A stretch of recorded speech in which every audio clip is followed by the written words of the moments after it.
Hi, my name is Bob Raikes and I'm here to give you highlights from the 8K Association newsletter issue 50. Our lead article this week is a release from the association about its activities at the upcoming NAB show. We'll be there to highlight three key areas. First, the benefits of 8K capture from a filmmaker's perspective. Then we'll be looking at how the cloud can be used to encode 8K remotely with MainConcept, the codec specialist.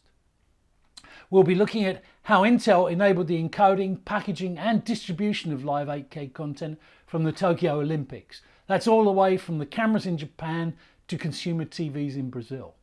And Brazil is regarded as the second most proactive market for 8K broadcast after Japan. We'll also have updates on the state of 8K processing, and we can help with questions about the role of the association and about membership. In issue 50, we've included details of a pre-NAB webinar with sneak peeks of what MainConcept will be showing. We'll also have contributions from Veset, which develops playout platforms, and BBright, which has integrated playout and production servers. We'll be able to give you a preview of the demos on the booth.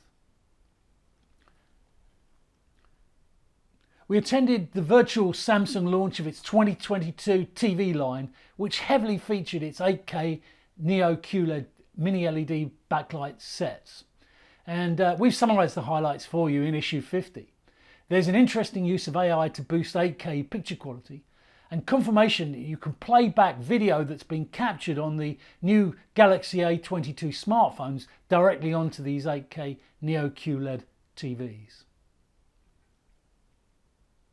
Nvidia has a huge and power-hungry RTX 3090 board out, and we've highlighted the reviews of that board. The 24 gigabytes of memory on the board should be really useful for those creating video content, and particularly for those that want to render 8K content.